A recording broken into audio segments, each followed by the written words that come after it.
So, very warm good afternoon to all the participants on this session. So, we have a very special speaker for us joining in from SAP Palo Alto. Um, he's, as you would have seen from the bio, he's Sharma Aditi. So he's a chief product owner for access governance, and overall he is responsible for the SAP access control as well as the cloud identity access governance product development. So he is a long timer with SAP as well, and predominantly he is managing all the access governance specific topics. And on this session, we will have more insights from Sharma as to how exactly we can manage the access or the access governance in the age of cloud. So with no further delay, I would request Sharma to take over and give us his insights on the specific topic. Over to you, Sharma. Thank you, Karthik. Thank you all. Warm welcome again from my side. It's really a good opportunity for me to share some of the insights with the SAP Cloud Identity Access Governance solution.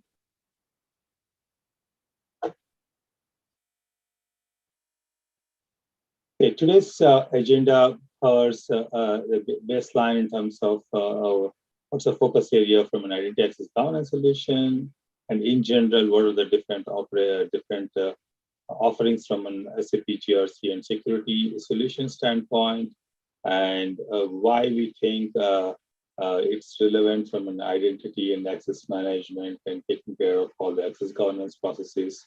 What is basically are the problems on the table that we would be able to address with this kind of solutions, and taking each one of you into the details of how cloud identity access governance basically organized from the function standpoint, and how that helps, and why cloud identity access governance. So kind of topics we will talk about. Just to give you a little bit more insight, I think it's quite natural that I think it's important from any organization to give the seamless experience when you have employees joining in. For example, somebody's trying to say join on Monday, and then after joining the organization, if he has really struggled in figuring out what access he needs to do his business function, that would be kind of pretty big compromise in terms of experience itself.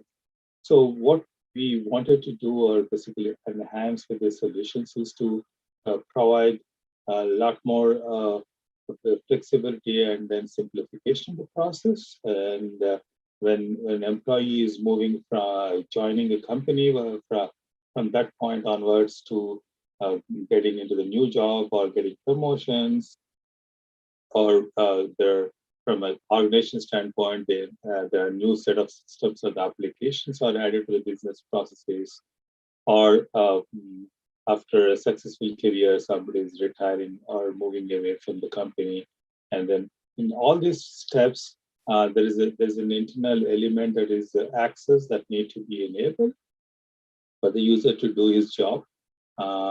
So when you look at it from that angle, we as an organization should be able to identify that what are the roles that a user should be having based on the responsibility he's taking up from a HR position standpoint. So we have built-in necessary integrations into some of the key applications that enable customers to take advantage of this identity lifecycle seamlessly across the board, be it new employee onboarding, or promotions, or change of roles or responsibilities, or retirement, or the termination, whichever is applicable for the specific use cases.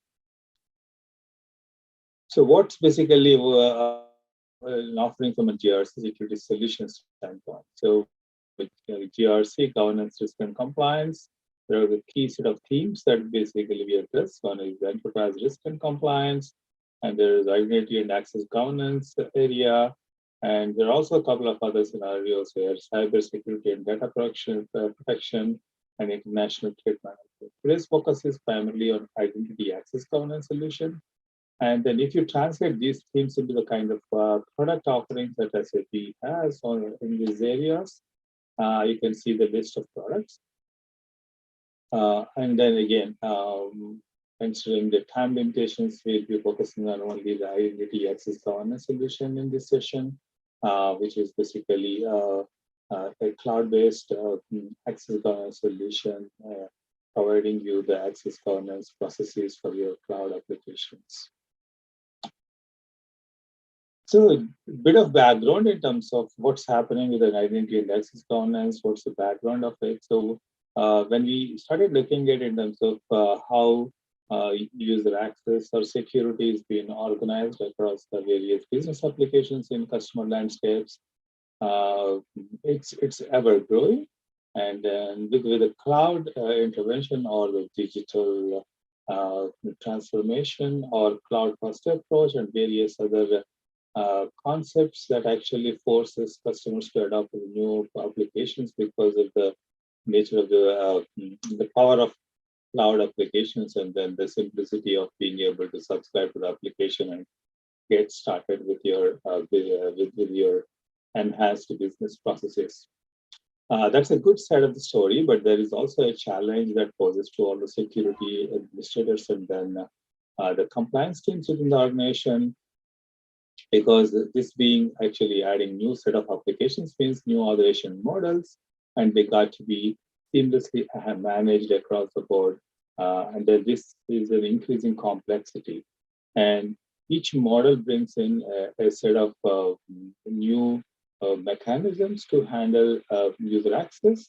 And then if in some cases, if it is being sliced into different process steps in different applications, then you would need a way to get your access across the board seamlessly. Otherwise, you will basically miss the experience. You still are responsible, but you will not be able to do anything because you have partial operations.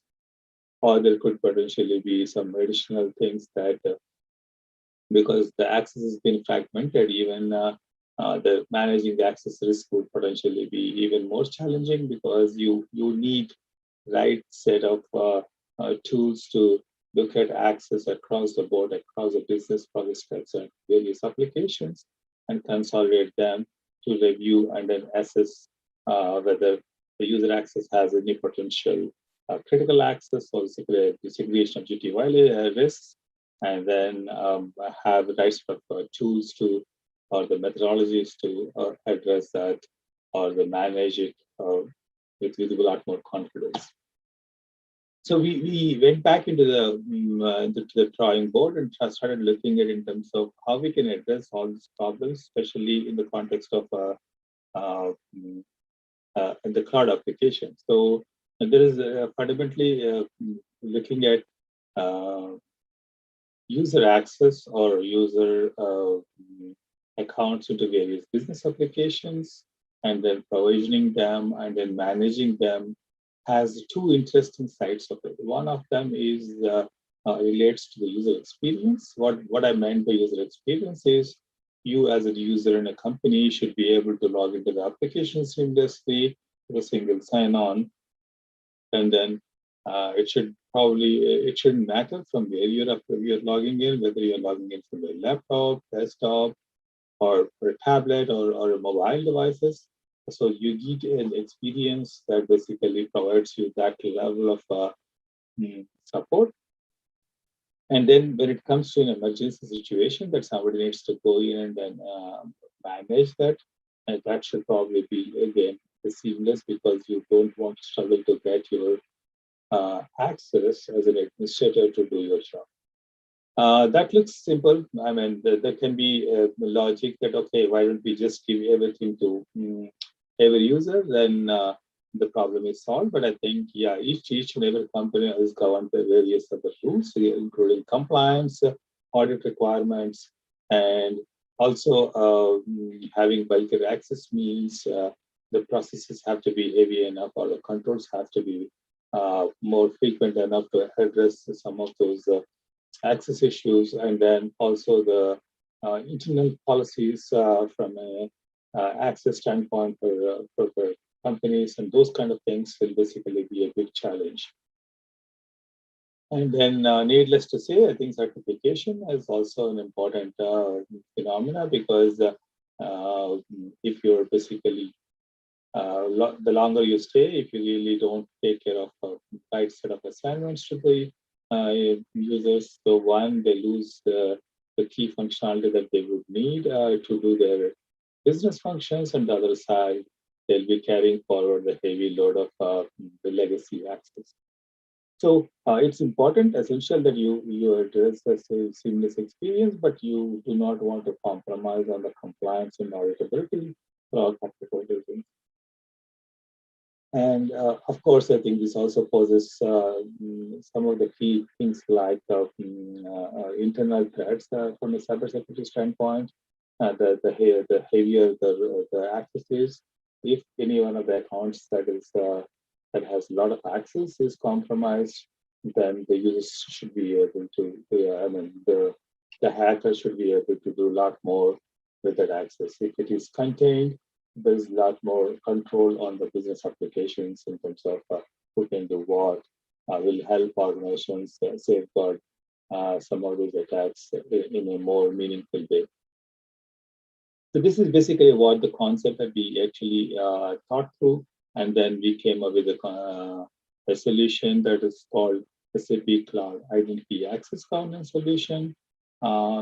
We set ourselves a vision that that basically depicts in the picture as well. And then one thing I would like to literally read it, because it actually makes a lot of sense to understand the direction that we are heading.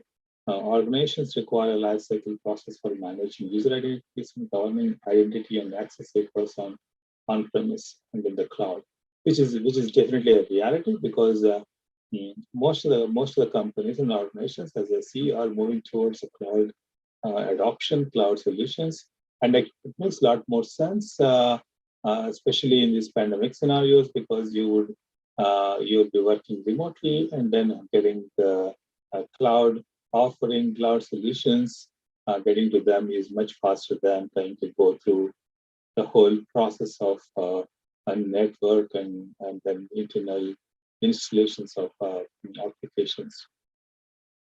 But also, it's important to know that these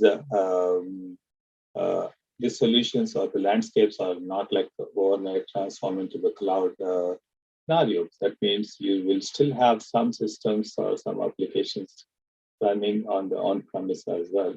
So what we could imagine in the current situation is it's more or less like a hybrid scenario, where you have some access on some applications on your on-prem and some applications on the cloud. So with those things as a background, I think we came up with a bunch of modules that allow you to do this access governance processes seamlessly, and then provides more utilities and the tools to manage that. So that actually takes us to some of the interesting modules that we have introduced. So one of them is called access analysis, and then what exactly access analysis is? When you look at user and user access, the user will have access on various business applications, different permissions and organizations. So the access analysis looks at existing user access and analyzes against the standard set of tool sets, which include, say, segregation duty violations or the critical access violation, and then all that corresponding risk definitions, and identifies the access that a user has, and then how heavy, and then what are the risks within a user's access. And that allows the organizations to manage the access of a user in the context of the risk. And does the user has too much access? Is he carrying forward any legacy access? Is there any way we can optimize it and reduce the risk from a system standpoint? Thereby, we can have a better handle on the user access. There are two dimensions to that, as I said before. One is the user experience. We don't want to take away the access that a user needs. In some cases, probably the user may not have certain access that is relevant for a user for his business functions till he gets to a point of executing such transactions. So that gets surfaced in this access analysis. Also, if a user has some access that he's carrying forward from the previous responsibility, that is causing a conflict from an access standpoint, that can also be addressed with access analysis. And then if the organization is set up in such a way that it is inevitable to avoid such a certain access, that means the risks exist. So we also have mechanisms in terms of mitigation, the mitigation controls, the controls, monitoring process, and all that stuff will help organizations manage it. We'll see a little bit more in terms of how those things work in the real scenario. And moving on to the next piece of it. So most of it, when we see the risk analysis or the access risk, risk within the user access on the applications, what we really see is the root cause could potentially be the role design, roles itself. So when you have heavier roles, if you really put a lot of access into a single set of roles, just giving a single role to a user could potentially blow up the whole the risks of a user. So that's something that we basically wanted to avoid. So that's where the role design comes into the picture. Role design is not just only addressing the risk part of it. It's also important that, as I was mentioning before, you have a lot of applications that are being added to the landscape and all the business processes. So what is essential is to look at it from the roles that a user needs in the various business applications, and then being able to manage that seamlessly. And then the role design actually brings to the table a consolidation of user access across various business applications in the form of a business role, and then provides you that ability to manage it more efficiently going forward. And then it also harmonizes the access of a user with a business role assignment. And as I started really the conversation today with from an onboarding process standpoint, it is essential that I think the user gets the access that is needed basically as an employee of an organization with certain responsibilities. And then on top of it, I think there should be a way to get your access intuitively with a simplified access request process, and which is what actually the access request process is basically meant for addressing those scenarios. And then comes the access certification process. This is very important aspect to look at it because when you look at the cloud operations, those who are familiar with SAP and SAP authorization models in the past, from an on-premise world, you have these PSCG roles or the roles that can be assigned to the user. And while you're assigning, you would also have a validity period associated with it, which means the user cannot access that or execute those functions beyond certain period, which used to work very efficiently and effectively. And at some point in time, once the application started moving into the cloud world, this assignment carrying a validity period has gone for the builder. So which means you get access, and then you get access for life. So that means when somebody is granted an access, so you get it till you basically work there as an individual, as an employee in the organization, or you get it for life till somebody goes back and then claims that access.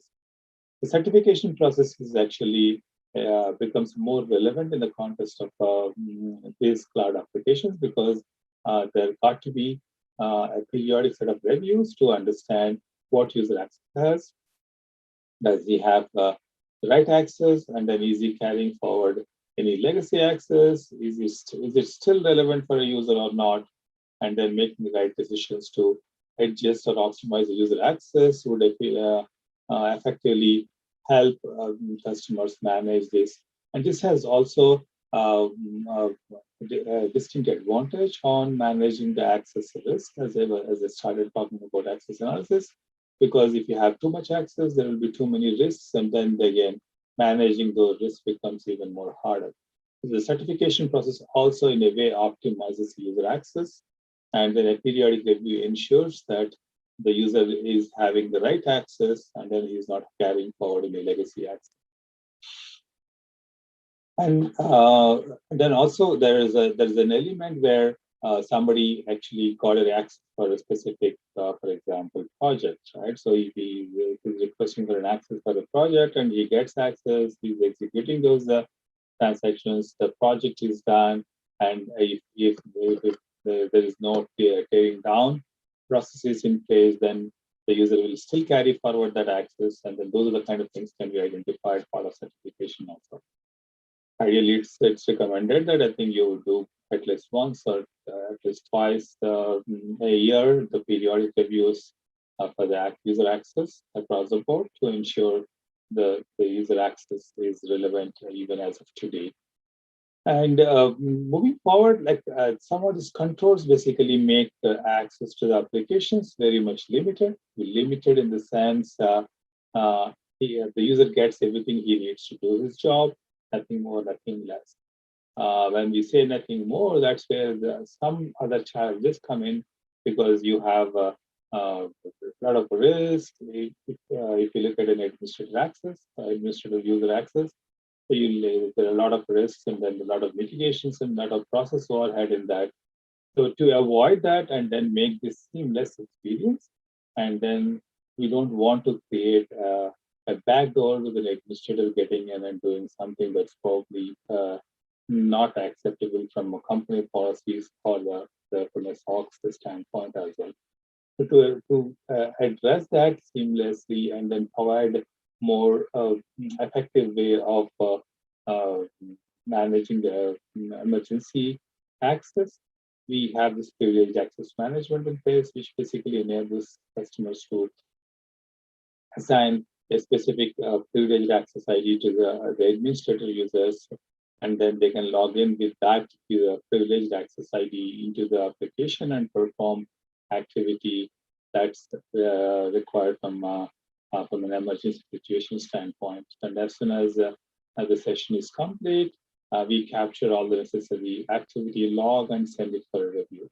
What we have introduced in this the cloud version is with the new technologies available, we have introduced anomaly detection or algorithms into the logs that are being sent for a review. So the logs could potentially run into hundreds to thousands of records, depending on the kind of activity the user does from an emergency access standpoint. Then when a user performs such an activity, we capture the logs and identify any suspicious activities within that based on the historic machine learning mechanisms, and then show the user, the reviewer, that these are the things which are not commonly executed in that context. And that way, the review process becomes even more effective and efficient. And moving into the specific details of each one of these modules, let me talk about access analysis.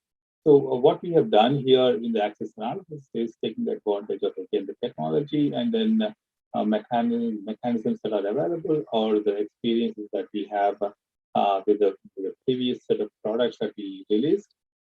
We see that as segregation duty violations or risk, or it is complete. You cannot make it zero, but I think you can. There are companies who actually go with the zero risk tolerance scenarios, which means they would like to have a well-defined rule set for the risks, and then they want to make it user access well optimized for their business processes and not to have any risk. In either of the cases, when a user actually changing his responsibility or requesting for additional access or various other forms, or business process change. So we basically enhance the user access by adding some additional set of authorizations into the roles, which means the user gets more access from that point on. In any one of these cases, there is a possibility that the user access is changed, which could result in changing the um, changing the user uh, uh, changing the user access risk from that standpoint. So what we basically have done is we introduced a trigger-based risk analysis, which basically provides more precise assessment in terms of who are the users whose access has been changed, and what are the roles that are role definitions that are changed, or what are basically the risk definition that are changed, and which are the impacted users, roles, or the corresponding objects, and then those kind of analysis is baked into the application, which constantly looks for such a kind of changes, and then automatically queues the user access into the into the risk analysis process. So when you really go into the application, you will basically get always the latest and greatest snapshot of the compliance status from a risk analysis standpoint. So a few of the other important things that we basically do is we have normalized the risk analysis rule set. This is basically based on a lot of experience and then looking at various models. So what this does is it actually provides a generic way of establishing a rule across the board, across various applications seamlessly. So the advantage with this model is it supports various business applications with the varied authorization models.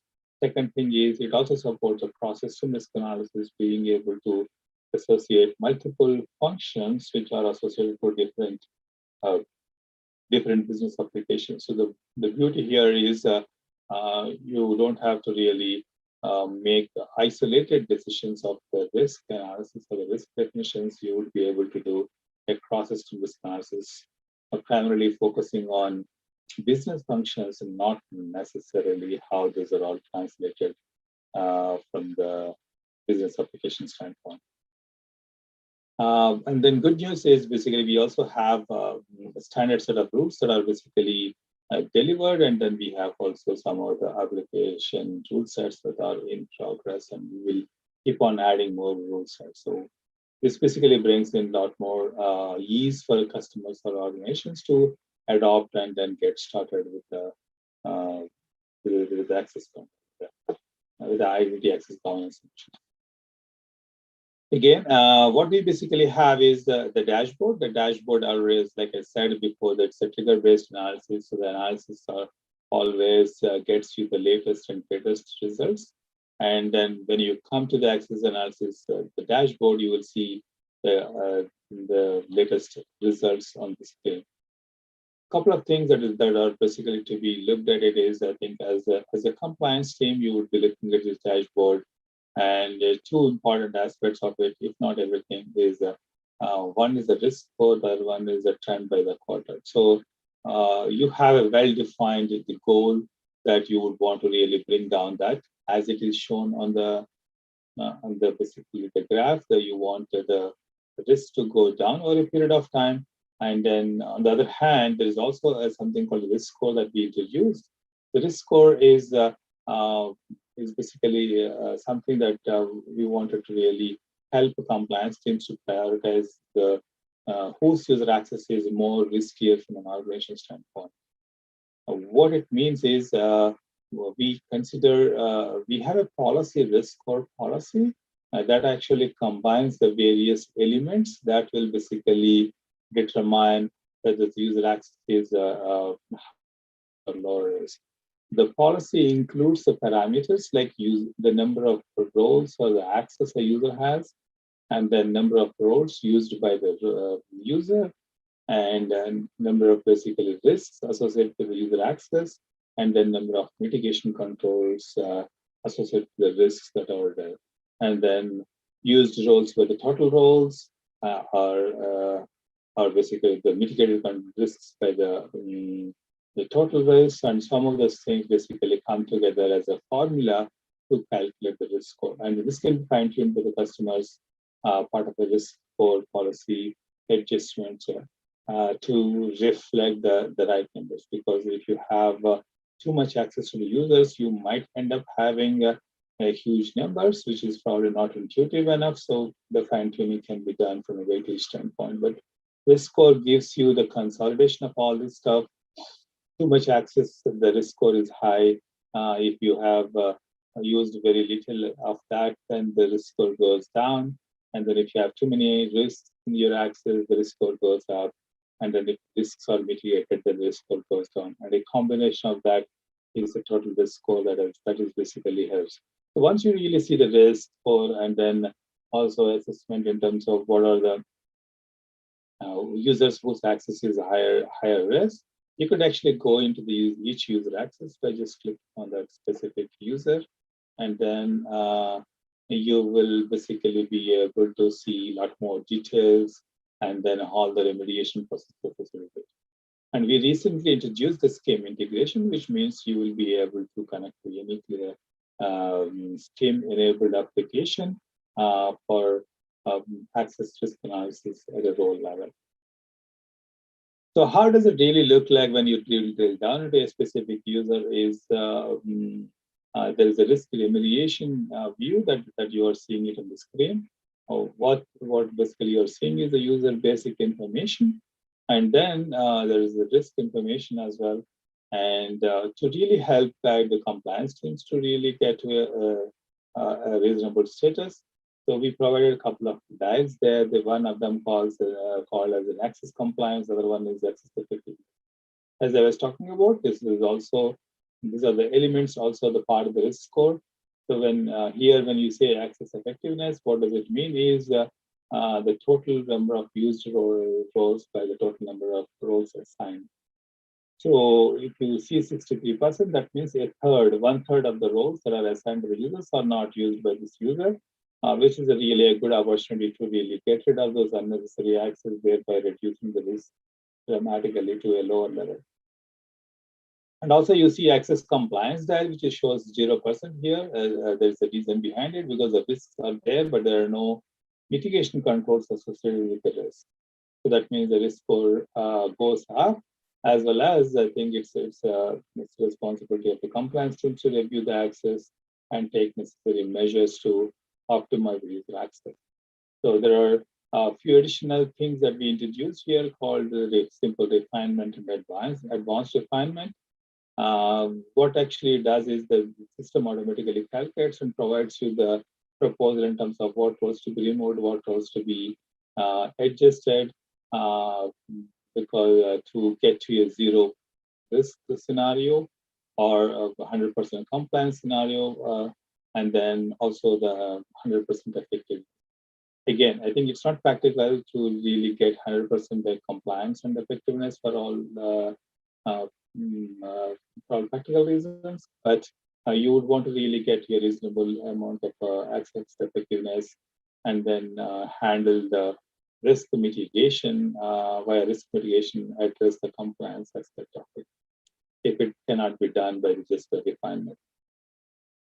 And then we don't want to leave the whole story there by just mitigating the risk, but we wanted to really also provide the more insights and more processes that enable organizations to manage or monitor this control. So we have a manual monitoring process also introduced within access governance solution here.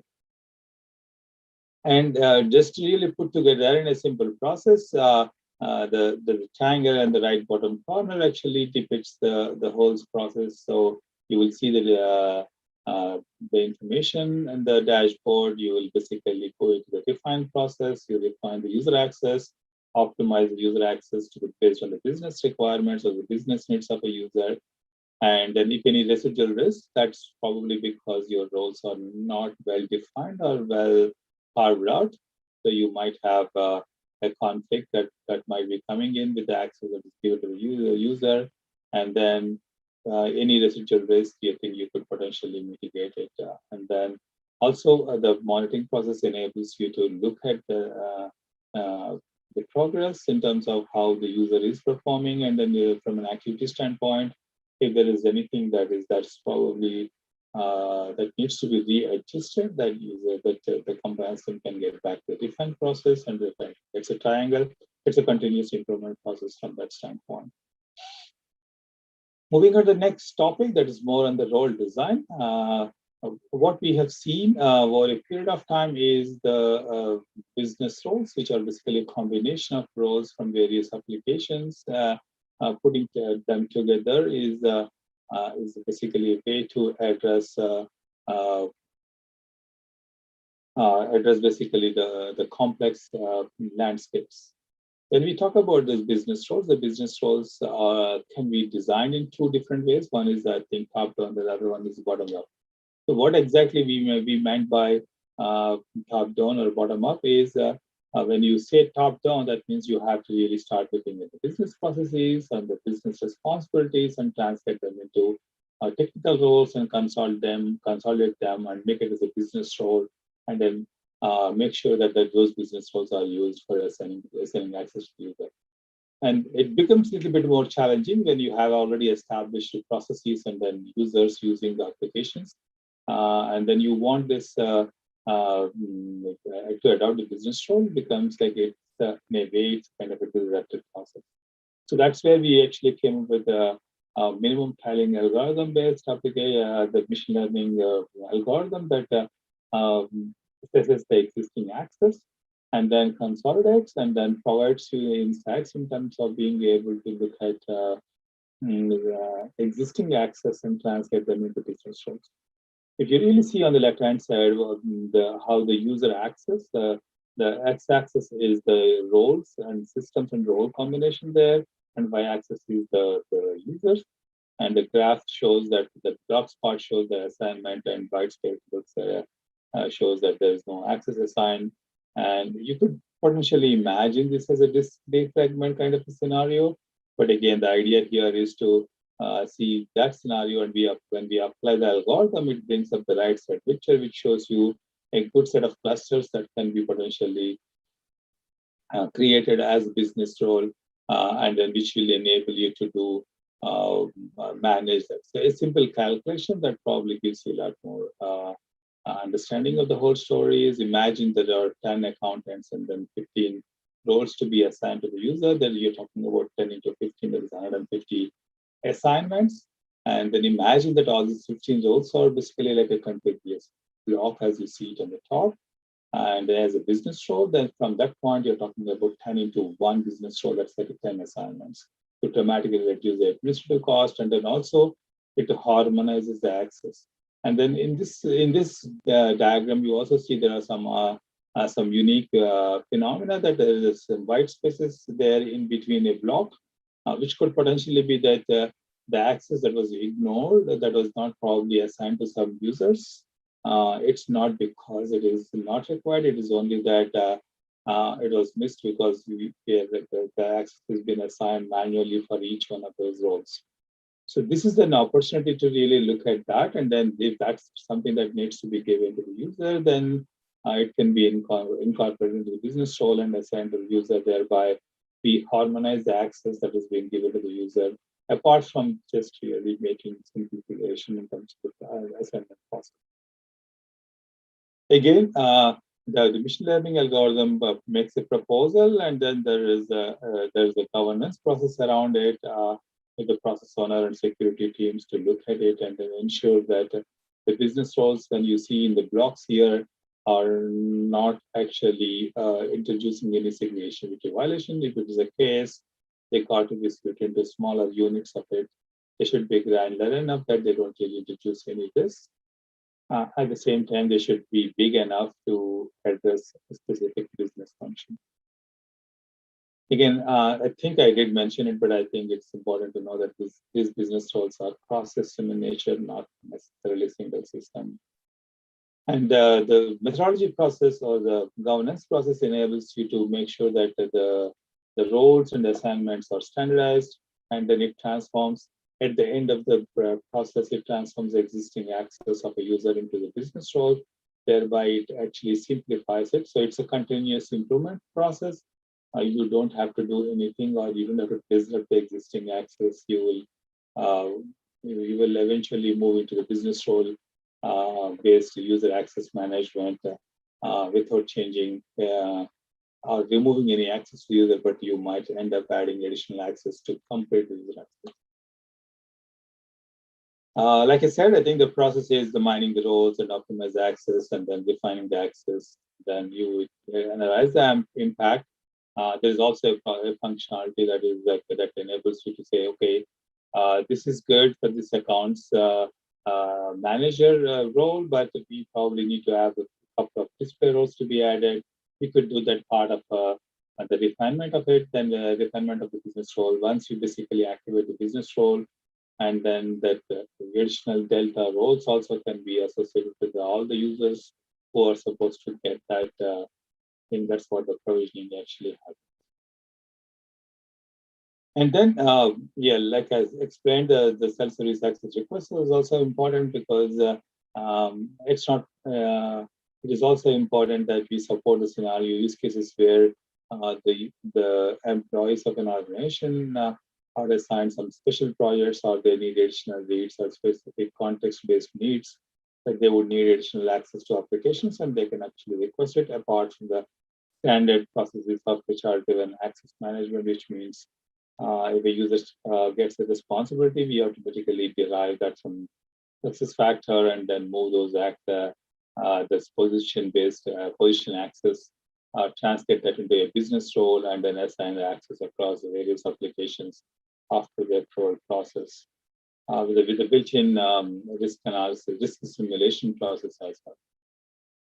Apart from that, the users can also request with the self-service request, or I think as administratively, somebody can request for others to add additional roles based on the project requirements or special requirements or special needs. Again, I think we wanted to keep this whole process as simple. So the simple Google-like search for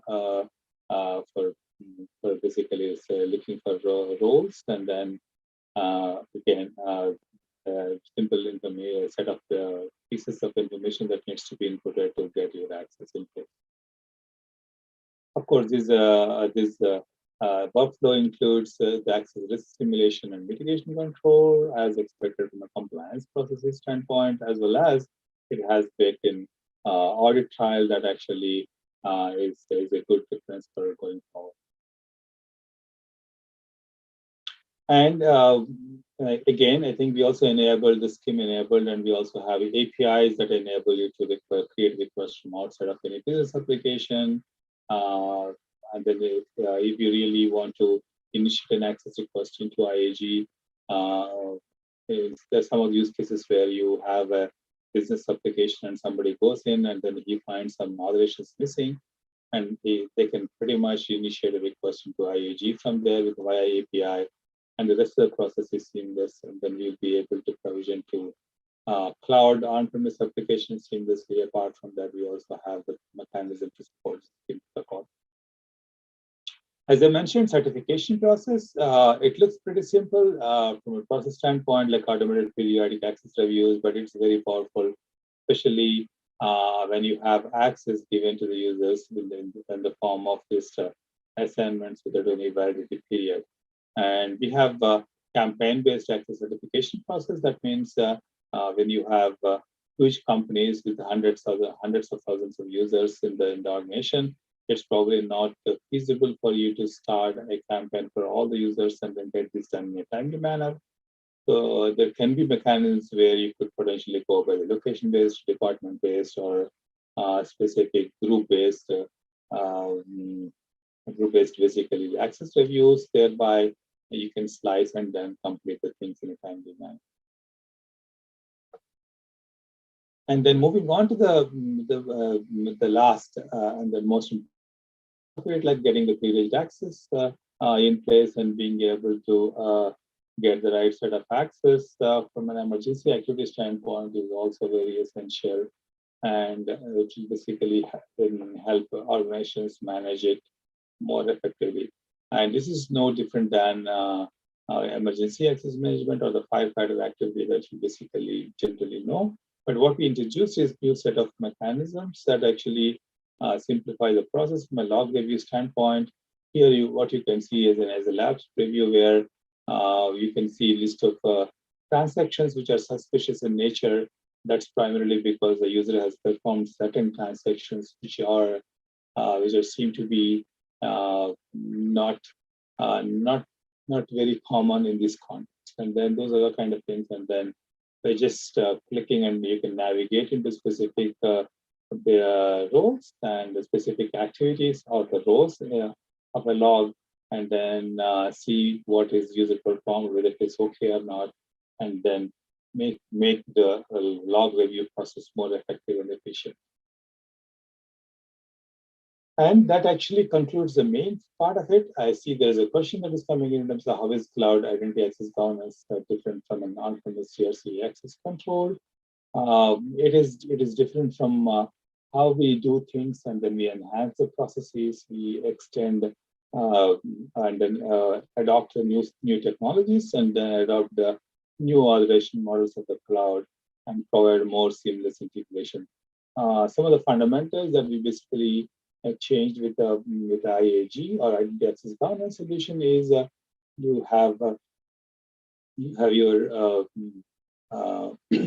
in the access control, you have plugins. That means you need to install a plugin in each one of these target applications to get your application up and running. From an access control standpoint, that's completely eliminated with IAG. That means it's more or less like a plug and play once you have the right set of configurations from a connectivity standpoint. So there is no installation required on the target applications as such. Be it native applications or be it any other cloud applications like Governa Cloud, SAP Ariba, SAP Field Glass, SuccessFactors, and all this stuff. We added additional API within these applications, or we basically leveraged existing API and then consolidated all the necessary APIs for access governance needs, and then integrated with IAG. So you get a seamless experience from that standpoint. There's a pure plug and play. And another advantage is we are delivering the root sets for the cloud applications, SAP portfolio, and then we have mechanisms to take that as a baseline, extend, enhance as needed by the company policies. It also makes our customers, basically enables customers to jumpstart their implementations with a less thing. And then Cloud IAG is a subscription-based multi-tenant application, which means you get a distinct advantage in terms of if an issue is fixed for one customer, it is fixed for all the customers. One software running for all the customers. The second thing is basically zero infrastructure cost for the customers, because they don't have to have any systems up and running, and all the necessary infrastructure is provided, and then you will need a browser to get started with your application. And then in addition to that, I think IAG is not basically kind of competing with access control, but we also have a mechanism called basically complementing it. The way we say complementing is you can actually see the scenario of SAP access control on the left-hand side with addressing your on-premise world applications. And IAG can also play a role of as an extension or the integration edition. What does it mean is IAG can be the extension to your access control. And then the extension helps you manage your cloud resources seamlessly. That means your basic processes will stay back in access control, and then you will be extending for cloud applications as needed within IAG. And this gives you the power of being able to perform the risk analysis or the cross-system risk analysis for the hybrid world. And then also, you don't have to change from your access request processes and all that stuff like that. That means there is no process change, but it basically enhances your ability to bring in more cloud applications into the compliance landscape. So that actually covers the major portion of it. I think, Karthik, we could potentially open up for the Q&A in the last 10 minutes. Yeah, sure. Thanks, Sharma. So if anyone have any queries, I think you can unmute yourself and then ask the questions to Sharma.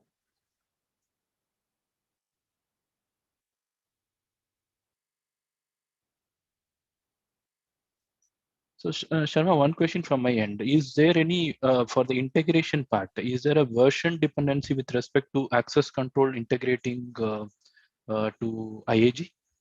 Yes. Actually, good question. And now it's probably much easier to answer because we don't have any other version in the maintenance mode, only access control 12.0. Okay. So yeah, they got to be in 12.0, and then to get the, as it's a continuous development and delivery process, IAG has a quarterly release cycle, so it will basically be pretty much like I think adding more functions into the both IAG and 12.0 to from a bridge concept standpoint. So recommended is to get the latest to get benefit of all the new functions and features. So in the meantime, I think there is one more question from Vinayak Prabhu asking, will it integrate with the non-SAP systems without any third-party adapter?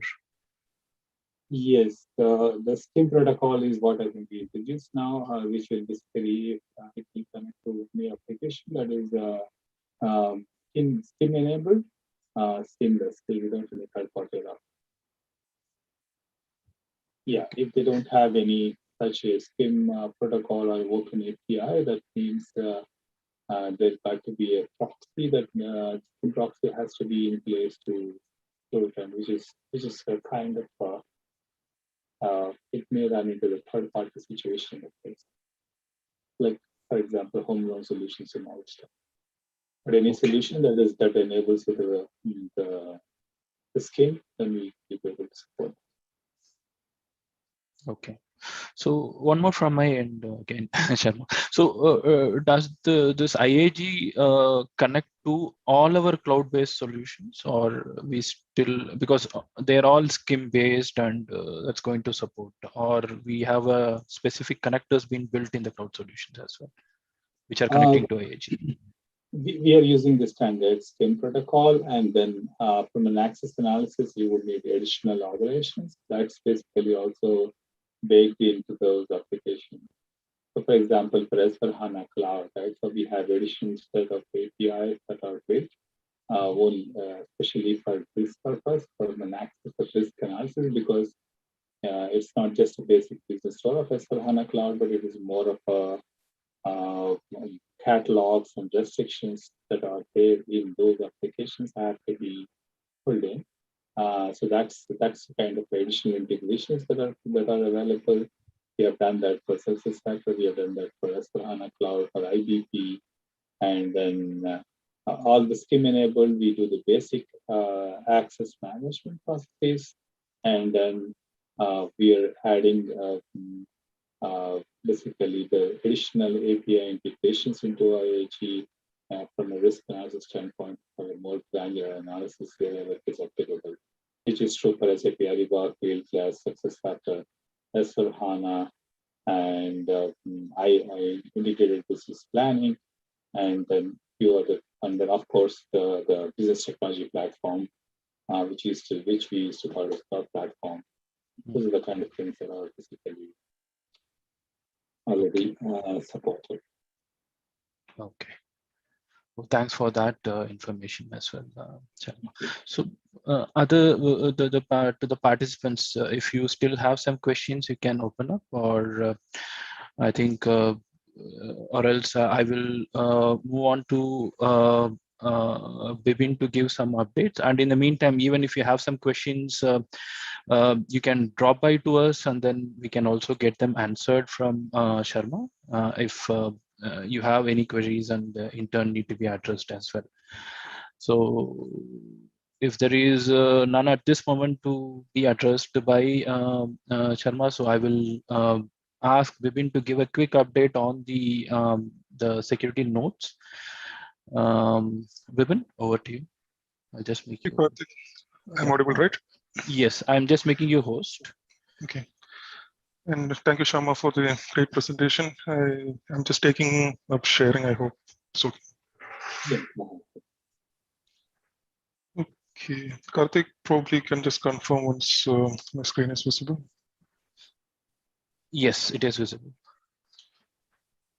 Okay, so yeah, as always, I just wanted to give a quick update on the critical SAP security notes which were released every month. So we have April patch day, which was last Tuesday, 13th. So this month we had only one very high security note which was released. And as always, as I mentioned, please make sure that these security notes, which are of very high priority, are implemented as soon as possible to make sure that your systems are secure and to avoid any potential exploits.